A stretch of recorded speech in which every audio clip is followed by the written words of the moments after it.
Hi, my name is Amanda Juarez and I am a junior at UTA. Since I did not have a field placement, I am doing the video lesson plan. I did it over, I have it right here in front of me just to kind of read off of it. I did it over 5th grade and I did it over the Great Depression.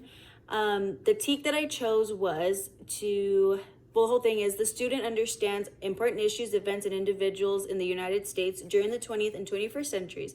The student is expected to analyze various issues and events of the 20th century, such as industrialization, urbanization, increased use of oil and gas, and the Great Depression, the world wars, the civil rights movement, and military actions.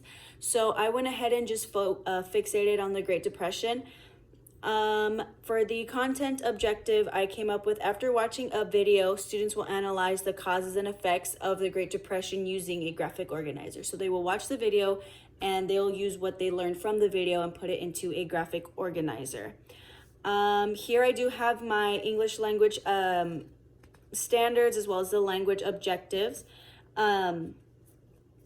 The essential questions that I came up with were, the first one was, can you describe how people were feeling and thinking during the Great Depression? Can you predict what would have happened if the United States didn't go through the Great Depression? And lastly, how would you feel if you and or your family had to go through a big struggle like those did in the Great Depression? These questions are kind of just, there's really no right or wrong answer. It's just based on how the students perceive what the word sounds like. Great Depression, depression, kind of sad. Just kind of, just get them thinking about the Great Depression. So for my pre-assessment, I went ahead and decided to hand out a note card or a sticky note, whichever one I end up choosing. And I'll ask the students if they ever heard of the Great Depression or the stock market crash. Then the students will go ahead and write one fact that they know. If they do know what the Great Depression is, or if they've heard of it, or the stock market crash, they can go ahead and write that one thing that they do know. If they haven't heard of it before, they can go ahead and write down what they think it is. For prior knowledge, it says, what do students need to know before this lesson to be successful? So I went ahead and put that the students need to know that the Great Depression was a very sad and hard event. Sorry, my phone battery is about to die. That many families suffered from. They need to know that the entire U.S. was affected by it, not just some parts of it. So the Great Depression was the United States as a whole, not just where it exactly happened, but the entire United States. For my materials and my supplies, I put graphic organizer sheet for students. So I printed off some cause and effect graphic organizers. I'm not sure which one I would use yet, so this one would be one of them. Just simple cause and effect. So you write one cause, write the effect, the cause and effect. This one is sort of similar. It's just this one has little squares and then a bubble. They are, like I said, similar, but this one has the idea or the cause. Oh no, I'm sorry. This is the cause, and then all of these are effects that happen because of this cause. This one is your simple cause and effect. You write your cause, write effect, cause and effect. This one is also similar to this second one that I had just shown, like this one. The only difference is this one goes ahead and just does 3 versus the whole 6. So these are just some of the graphic organizers that I would want the students to use, because like I said, I want them to do a cause and effect graphic organizer. Obviously, I do need a video about the Great Depression. I did link that in my appendix, my references, I'm sorry. I listed, I believe, 2 different videos because you can never have too much information. So there's that. I wasn't able to find a book or a short story, and I did not get an article, but I'm sure if I were to look for one, I would be able to find an article. I would probably want to go ahead and get an article from that time period. Just kind of maybe like a newspaper clipping, a newspaper article from 1929 when everything happened. I think that would be a really great way for students to actually see firsthand what happened, what people were going through, and that would also be a really good example of a primary source. I included markers and colored pencils, just so if the students want to get creative with their work, they can. I always like to decorate my maps as a student, so I'm sure, having them color on it or draw on it or something of that sort will get them excited about doing the activity. Technology needed, I would need the laptop to obviously display the video. I would need a projector, and I would have some iPads if the students want to watch additional videos after they complete the work. I would encourage that, maybe look up just about a certain area, how it was affected, things of that nature. For vocabulary, for tier 1, I came up with SAD, crash, bank, and money. Those are all very basic terms that they might hear throughout the course of the lesson. For tier 2, I went ahead and did scarce / scarcity. They're the same word, just used in different contexts. Economy and economics, depression and unemployment.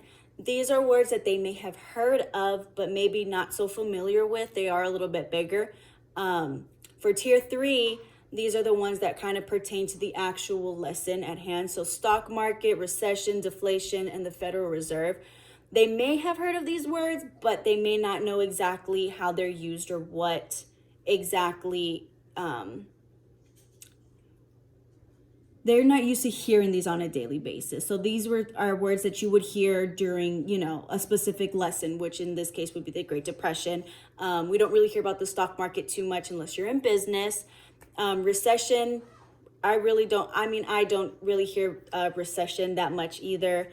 Those would be the higher vocabulary words that we would need to kind of go over just so the students are familiar with. For grouping configurations, I did pick pairs.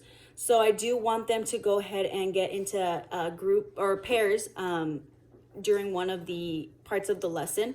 For instructional strategies, I did include quick writes, graphic organizers, and think, pair, share. So that goes back to the pairs grouping that I came up with. For my anticipatory set, I did go ahead and come up with like a little scenario. I said that I would set up a mini town in the classroom. It would consist of a bank, a grocery store, maybe a favorite store that the students really like. And then the teacher will go ahead and hand out the students fake money, and the students are going to be allowed to go out and buy what they want, at maybe their favorite store. I could give them a grocery list to go and shop for groceries. After a few minutes, the teacher will then take all their money and close up the mini town. And then students will question why the teacher did what she did, and that's how the Great Depression will be introduced. So when I learned about the Great Depression, I remember that all the money was kind of just cut off out of nowhere. Banks started just closing. You couldn't get your money. So that's kind of what me taking their money kind of symbolizes. It's like the bank is not handing out any more money. You can't get your money. Things of that nature. For the teaching input, I put teacher will hand out 2 sheets of paper, one that has a place to write their quick write and one that has the graphic organizer for their independent work. The teacher will then go ahead and play the video about the Great Depression. After that video, for modeling, the teacher will draw out his or her own graphic organizer. I put in parentheses maybe a bubble map, and I went ahead and drew it out myself to kind of describe the Great Depression.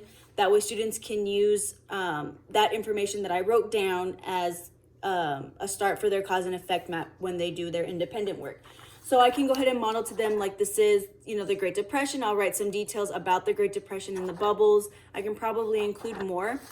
Like I said, with the information that I put in my graphic organizer and the videos, they can go ahead and use that as a frame for their cause and effect independent work. Before they go ahead and do their independent practice, for the guided practice, I put that students will discuss with the partner the different causes and effects of the Great Depression and just the event as a whole. So I would go ahead after the video, like I said, I would do my own graphic organizer, and then I would allow them to go ahead and talk about it in their partners. That kind of just gets them talking about it even more, kind of maybe raising questions. and the teacher would be walking around the room listening to their conversations, jumping into them if they need assistance, or, you know, just kind of opening up more about the Great Depression. Before the independent practice, one more thing would be to check for their understanding. So with that being said, that's when I would introduce the quick write to them. I would go ahead and have them write about what they learned in the video and with what they learned with their partners. And that's kind of how I'll see if they understood what the Great Depression was and the causes of it, the effects of it, things of that nature. After that quick write, after that discussion, after my modeling, I will go ahead and allow them to go ahead and fill out their own graphic organizers. I will have some available for them to use, or if they would like to create their own, like I said, they could create their own with pictures. They can use markers, color pencils to be creative with it. Sometimes I do know that students like to draw things out to kind of symbolize something. It allows them to kind of, oh, this is what this means, and it kind of just connects all together. For modifications, I put that the teacher will allow ESL students and SPED students to draw out pictures to help them remember and understand what they are writing, as well as for them to kind of write short responses. So I would just have them write a few words to kind of, you know, write the causes and effects. For the other students, I would kind of want them to be a little bit more descriptive in their cause and effect. But for my modification,